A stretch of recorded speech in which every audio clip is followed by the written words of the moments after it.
پاکستان کی security forces اور قانون نافذ کرنے والے اداروں نے خیبر پختونخوا کے ضلع بنوں میں آپریشن کرتے ہوئے 8 دہشت گردوں کو ہلاک کرنے کا دعویٰ کیا ہے۔ افواج پاکستان کے ترجمان ادارے ISPR کے مطابق دہشت گردوں کی موجودگی کی خفیہ معلومات کی بنیاد پر بنوں میں مشترکہ آپریشن کیا گیا۔ آپریشن کے دوران فائرنگ کے شدید تبادلے میں 8 دہشت گرد مارے گئے، جبکہ دہشت گردوں سے اسلحہ اور گولہ بارود بھی برآمد ہوا۔ ISPR کے مطابق ہلاک ہونے والے دہشت گرد سیکورٹی فورسز اور قانون نافذ کرنے والے اداروں کے خلاف دہشت گردی کی متعدد کارروائیوں اور عام شہریوں کی ٹارگٹ کلنگ میں ملوث تھے۔ قبل ازیں خیبر پختونخوا کے بنوں ریجن میں پولیس، CTD اور فورسز کے آپریشنز کے دوران 17 دہشت گرد اور ان کے 3 اہم کمانڈر ہلاک ہوئے تھے۔ ہندوستان کی ریاست مغربی بنگال میں SIR کے خلاف احتجاج جاری ہے۔ میڈیا ذرائع کے مطابق الیکشن کمیشن آف انڈیا کی جانب سے جاری خصوصی گہری نظر ثانی SIR کے عمل پر مغربی بنگال میں سیاسی تنازع اور احتجاج بڑھتا جا رہا ہے۔ رپورٹ کے مطابق جاری احتجاج کے دوران ریاست کی وزیر اعلیٰ ممتا بنرجی 25 نومبر کو شمالی 24 پرگنہ کے سرحدی علاقے بنگاؤں میں ایک بڑی SIR احتجاجی ریلی سے خطاب کریں گی۔ ریلی کے بعد وزیر اعلیٰ ایک احتجاجی مارچ کی بھی قیادت کریں گی، جس کے ذریعے ترنمول کانگریس SIR کے نفاذ کے خلاف اپنی سیاسی مزاحمت کا مظاہرہ کرے گی۔ قابل ذکر ہے کہ یہ مغربی بنگال کی وزیر اعلیٰ کی جانب سے SIR کے خلاف دوسری براہ راست عوامی مہم ہوگی، جبکہ پہلی ریلی 4 نومبر کو کولکاتہ میں منعقد ہوئی تھی، جس میں پارٹی نے انتخابی فہرست کی نظر ثانی کے عمل پر شدید اعتراضات اٹھائے تھے۔ امریکی حکومت نے اپنی دشمنانہ پالیسیاں جاری رکھتے ہوئے کئی ہندوستانی کمپنیوں اور افراد پر ایران کی آئل تجارت میں تعاون کی بنا پر پابندی عائد کر دی ہے۔ روزنامہ بزنس اسٹینڈرڈ کے مطابق امریکی محکمہ خارجہ اور محکمہ خزانہ نے اعلان کیا ہے کہ کئی ہندوستانی کمپنیوں اور افراد کو ایران سے متعلق پابندیوں کی فہرست میں شامل کیا گیا ہے۔ یہ اقدام تہران کے خلاف واشنگٹن کی زیادہ سے زیادہ دباؤ کی پالیسی کا تسلسل ہے۔ امریکی محکمہ خزانہ کے دفتر برائے غیر ملکی اثاثہ جات کنٹرول اور FAC نے مہاراشٹر میں قائم RN شپ مینجمنٹ پرائیویٹ لمیٹڈ، پونے میں TR6 پیٹرو انڈیا اور LLPO کو خصوصی طور پر پابندیوں کی فہرست میں شامل کیا ہے۔ امریکی محکمہ خارجہ نے بھی اعلان کیا ہے کہ ہندوستان، پاناما اور سیشلز جیسے ممالک کے 17 اداروں، افراد اور جہازوں پر ایرانی تیل اور پیٹرولیم مصنوعات کی تجارت میں کردار ادا کرنے پر پابندیاں عائد کی گئی ہیں۔ اس کے ساتھ ہی امریکی محکمہ خزانہ نے 41 اداروں، افراد، بحری جہازوں اور ہوائی جہازوں کو پابندیوں کا نشانہ بنایا ہے۔ روس کی وزارت خارجہ کے ترجمان نے کہا ہے کہ ایران مخالف قرارداد منظور کر کے بورڈ آف گورنرز نے IAEA کی حیثیت پر کاری ضرب لگائی ہے۔ ادھر UNO میں روس کے مستقل نمائندے میخائیل اولیانوف نے ایران کے پرامن جوہری پروگرام پر مغربی پالیسیوں کو شدید تنقید کا نشانہ بناتے ہوئے کہا ہے کہ موجودہ تعطل اور مذاکراتی عمل کا ختم ہونا براہ راست امریکہ اور یورپی طاقتوں کی غلط حکمت عملی کا نتیجہ ہے۔ صہیونی حکومت نے ایک بار پھر جنگ بندی کی خلاف ورزی کرتے ہوئے غزہ پٹی کے 4 علاقوں پر بمباری اور حملے کیے ہیں۔ صہیونی حکومت نے آج غزہ جنگ بندی معاہدے کی کھلی خلاف ورزی کرتے ہوئے غزہ پٹی کے 4 علاقوں پر اپنے حملے تیز کر دیے ہیں اور الطفاح و الشجاعیہ محلوں میں سینکڑوں فلسطینیوں کو دربدر ہونے پر مجبور کر دیا ہے۔ عینی شاہدوں کا کہنا ہے کہ مشرقی رفح، خان یونس، دیر البلح اور الطفاح و شجاعیہ محلوں کے بعض حصوں پر شدید فضائی حملے اور گولہ باری کی گئی ہے۔ اس کے ساتھ ہی صہیونی حکومت کی بختر بند گاڑیاں اور اس کے فوجی ان علاقوں میں دوبارہ سینکڑوں میٹر اندر تک گھس گئے ہیں، جہاں سے وہ باہر نکل گئے تھے۔ صہیونی فوجیوں نے ٹارگیٹڈ بمباری کر کے ان علاقوں کے دسیوں مکانوں اور تنصیبات کو تباہ کر دیا ہے۔ ان علاقوں کے باشندے بمباری جاری رہنے کے خوف سے اپنے گھروں کو چھوڑنے پر مجبور ہو گئے۔ دریں اثنا یونیسیف نے اعلان کیا ہے کہ غزہ میں جنگ بندی سمجھوتے کے بعد سے اب تک 67 بچے صہیونی فوجیوں کے ہاتھوں شہید ہو چکے ہیں۔ اقوام متحدہ کی خصوصی نمائندہ فرانچسکا البانیزی نے دنیا بھر کے بحرانوں سے نمٹنے میں اقوام متحدہ کی نااہلی اور ناکامی کی جانب اشارہ کرتے ہوئے کہا ہے کہ غزہ میں صہیونی حکومت نسل کشی کر رہی ہے۔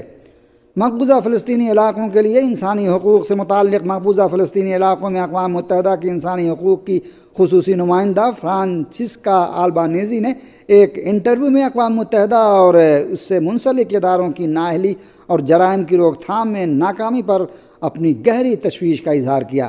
فرانچسکا البانیزی نے خبردار کیا کہ اگر اقوام متحدہ کی کارکردگی ایسی ہی رہی تو وہ بہت جلد اپنی اہمیت، افادیت اور مرکزیت کھو دے گا۔ قدس کی غاصب اور جابر صہیونی حکومت کے جنگی طیاروں نے آج ایک بار پھر مشرقی اور جنوبی لبنان پر حملہ کر کے جنگ بندی کی خلاف ورزی کی۔ فارس نیوز ایجنسی نے لبنانی میڈیا کے حوالے سے خبر دی ہے کہ مشرقی لبنان کے علاقے البقاع کے طاریہ اور شمستار نامی قصبوں پر صہیونی حکومت کے جنگی طیاروں نے 2 بار بمباری کی، جبکہ جنوبی لبنان کے المحمودیہ اور الجبور کے علاقے پر بھی حملے کیے۔ اس سے قبل بھی غاصب صہیونی حکومت نے لبنان کے مختلف علاقوں پر کئی بار حملے کر کے جنگ بندی کی واضح خلاف ورزی کی تھی۔ ادھر لبنانی پارلیمنٹ کے اسپیکر نبیہ برری نے لبنان کے خلاف صہیونی حکومت کے جرائم جاری رہنے کے سبب اقوام متحدہ کی سلامتی کونسل کا فوری اجلاس طلب کرنے کا مطالبہ کرتے ہوئے کہا ہے کہ صہیونی دشمن عام شہریوں، بچوں اور طلباء وغیرہ کو اپنے مظالم کا نشانہ بنا رہا ہے۔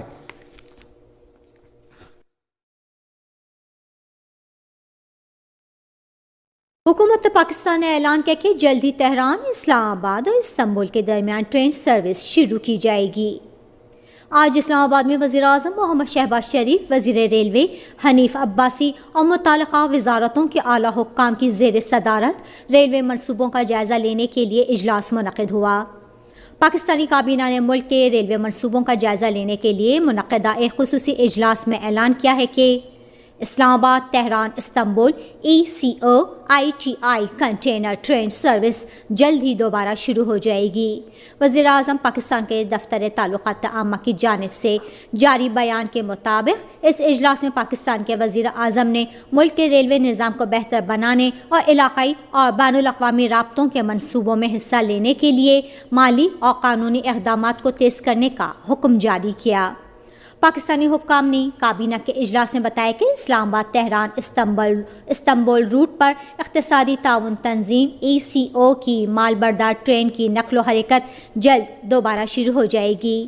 یاد رہے اسلامی جمہوریہ ایران کی روڈ اور شہری ترقی کی وزیر محترمہ فرزانہ صادق کے اس سال نومبر کے اوائل میں اسلام آباد کے دورے اور پاکستان کے ٹرانسپورٹ، تجارت اور ریلوے کے وزراء کے ساتھ ان کی مشترکہ ملاقات کے دوران اعلان کیا گیا تھا کہ اسلام آباد، Tehran, Istanbul ECO-ITI container train کا آپریشن اس سال دسمبر سے دوبارہ شروع ہو جائے گا۔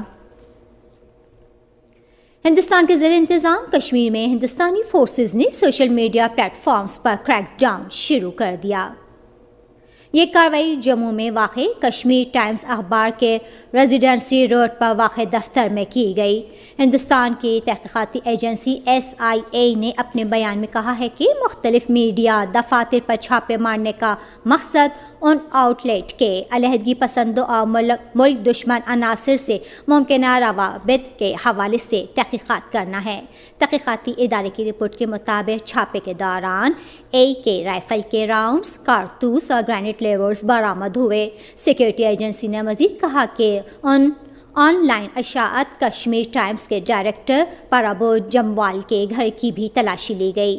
کشمیر ٹائمز نے اسی دباؤ اور انتقام کی کوشش قرار دیا۔ نئی دہلی کی طرف سے یہ اقدامات نئی دہلی کے لال قلعے کے علاقے کے قریب ایک مہلک دھماکے کے بعد سامنے آئے ہیں، جس کے بارے میں نئی دہلی کے حکام نے دعویٰ کیا تھا کہ یہ حملہ علیحدگی پسندوں کی حامی فورسز نے کیا تھا۔ نائجیریا کی حکومت نے سیکیورٹی مسائل کی وجہ سے اس ملک کے 47 مدارس کو بند کرنے کا اعلان کیا۔ ایران پریس کی رپورٹ کے مطابق نائجیریا کے وزیر تعلیم نے اسکولوں کو بند کرنے کا حکم دیا ہے۔ وزیر تعلیم کے بیان میں آیا ہے کہ ملک کے کئی شہروں میں سیکیورٹی صورتحال کے پیش نظر کسی بھی قسم کی ممکنہ دہشت گردی سے نمٹنے کے لیے اسکولوں اور کالجوں کو بند کرنے کا فیصلہ کیا گیا ہے۔ پیر کے روز مسلح افراد نے ماگا کے علاقے میں لڑکیوں کے ہائی اسکول پر حملہ کیا، جس کے نتیجے میں اسکول کے ڈپٹی ڈائریکٹر جاں بحق ہو گئے، جبکہ مسلح افراد نے 25 طالبات کو اغوا کر لیا۔ اسی طرح کا ایک اور واقعہ جمعے کے روز بھی رونما ہوا تھا، جس میں مسلح دہشت گردوں نے آگوارا علاقے میں واقع سینٹ میری اسکول پر حملہ کر کے کئی طلباء و طالبات اور اسکول کے عملے کے کئی افراد کو اغوا کر لیا۔ سعودی عرب کے دارالحکومت ریاض میں اسلامی یکجہتی گیمز کا اختتام ہو گیا۔ ریاض میں چھٹے اسلامی یکجہتی گیمز میں ترکیہ کے کھلاڑیوں نے سونے کے 72، چاندی کے 44 اور کانسی کے 39 تمغے جیت کر پہلی پوزیشن حاصل کی۔